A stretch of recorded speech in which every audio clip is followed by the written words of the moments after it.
जय हिंद। आज हम लोग class 12th subject physics chapter 1 वैद्युतावेश तथा क्षेत्र के एनसीईआरटी के कुछ क्वेश्चंस को सॉल्व करेंगे। यानी चैप्टर 1 का पहला क्वेश्चन को सॉल्व करेंगे। देखते हैं हमारे पास क्वेश्चन क्या कहता है। वायु में एक दूसरे से 30 सेंटीमीटर दूरी पर रखे दो छोटे आवेशित गोलों पर क्रमशः 2 गुणा 10 की पावर -7 कूलाम तथा 3 गुणा 10 की पावर -7 कूलाम आवेश है। इनके बीच कितना बल है। यानी हमें किन्हीं भी दो आवेशों के मध्य क्या निकालना है, बल ज्ञात करना है।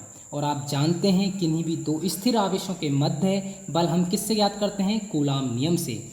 तो कूलाम नियम हमसे क्या कहता है कि किन्हीं भी दो स्थिर आवेशों के मध्य लगने वाला बल उन आवेशों के गुणनफल के अनुक्रमानुपाती तथा बीच की दूरी के व्युत्क्रमानुपाती होता है। तो देखिए हमें उसी फॉर्मूले का यूज करते हुए इस क्वेश्चन को हल करना है। सबसे पहले हमें क्या दिया है, दोनों आवेशित गोलों के बीच की दूरी ज्ञात है। यानी हमें दिया है given that r is equal to 30 centimetre. ठीक है, यानी हमें बीच की दूरी दी है 30 सेंटीमीटर। वायु में एक दूसरे से 30 सेंटीमीटर दूरी पर रखे दो आवेशित गोलों पर क्रमशः, अब ये आवेश दिया है यानी Q1 कितना है, Q1 की जो वैल्यू है वो कितनी है, 2 गुणा 10 की पावर -7 कूलाम। तथा दूसरा जो आवेश है उस पर कितना आवेश है, यानी Q2 बराबर 3 गुणा 10 की पावर -7 कूलाम। हमारे पास दो आवेश हैं जिनके मध्य हमें लगने वाला बल ज्ञात करना है।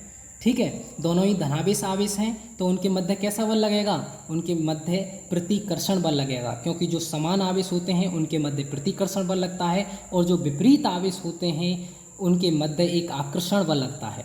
ठीक है, तो हम इनके मध्य लगने वाला स्थिर वैद्युत बल ज्ञात करेंगे। r बराबर 30 सेंटीमीटर। देखिए ये सेंटीमीटर में दूरी दी है हमें, अगर मीटर में दी होती तो इसको हम यूज कर लेते, लेकिन हमें इसे सेंटीमीटर को मीटर में चेंज करना होगा। ठीक है, तो मीटर में चेंज करने के लिए हम क्या करते हैं, सिंपली कुछ नहीं करते, 30 सेंटीमीटर को केवल 100 से भाग दे देते हैं तो हमें ये मीटर में चेंज हो जाता है। और 100 को हम क्या लिख सकते हैं, 10 की पावर 2, और 10 की पावर 2 जब ऊपर जाएगी तो क्या हो जाएगी, ये 30 गुणा 10 की पावर -2। ठीक है, इतना करेंगे, बाकी कुछ नहीं।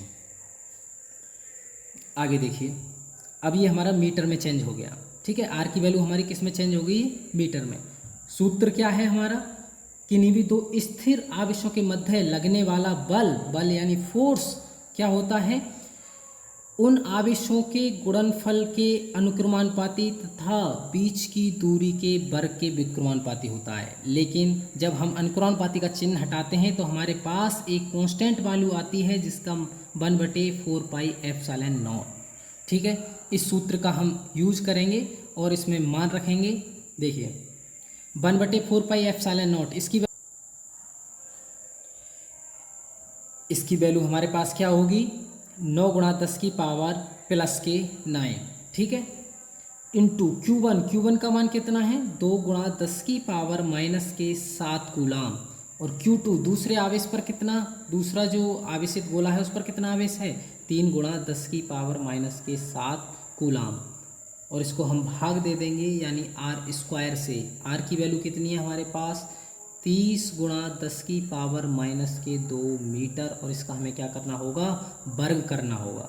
अब हम इसका वर्ग करेंगे 9 इंटू, अब देखिए 10 की पावर +9 और 2 गुणा 3 यानी ये कितना हो जाएगा 6। और 10 की पावर देखिए गुणा में घातें जुड़ती हैं, ये माइनस की पावर कितनी हो जाएगी, -14 हो जाएंगे ये। ठीक है, और इसका वर्ग करेंगे, 30 का वर्ग कितना होगा 900, और -2 का जब वर्ग करेंगे तो 10 की पावर ये -4 हो जाएगी, क्योंकि घात जो होती है उनकी गुणा होती है आपस में। ठीक है, इसी प्रकार से हम देखेंगे ये 9 से कट जाएगा, 9 एकम 9। ठीक, ऊपर बचेगा हमारे 6 गुणा 10 की पावर, अब देखिए 9 इसमें से घटेगा तो 10 की पावर कितनी बचेगी हमारे पास, -5। ठीक, इसी प्रकार से आगे देखेंगे, नीचे क्या बचा हुआ है हमारे पास, 100 इंटू 10 की पावर -4। अब देखिए इसको हम लिख सकते हैं 6 गुणा 10 की पावर -5, और इसको लिख सकते हैं हम 1 गुणा 10 की पावर -4। हमने 2 अंक दशमलव यहाँ था, यहाँ से यहाँ कर रहे हैं हम, यानी 1 लिख रहे हैं 100 को, ठीक है, तो इसका 10 की पावर प्लस 2 जुड़ जाएगी, क्योंकि हमने दशमलव अंक पीछे हटाया तो घात हमारी जुड़ती है। तो हमारा क्या होगा, 6 गुणा 10 की पावर -5 और नीचे 1 से मल्टीप्लाई करेंगे तो कोई फ़र्क नहीं पड़ता है, यानी उतना ही रहता है। और 10 की पावर कितना -2, जो ऊपर जाके क्या हो जाएगा, +2 हो जाएगा। इसको हम क्या लिख सकते हैं, यानी 6 गुणा 10 की पावर -5 गुणा 10 की पावर +2। इस प्रकार से हमारे पास जो वैल्यू आई, f की जो वैल्यू आई हमारे पास क्या आई, 6 गुणा 10 की पावर -5 गुणा 10 की पावर 2, जिसको हम लिख सकते हैं 6 गुणा 10 की पावर कितना, -3 न्यूटन। तो उन दोनों आवेशों के मध्य जो बल लगेगा वो 6 गुणा 10 की पावर -3 न्यूटन बल लगेगा।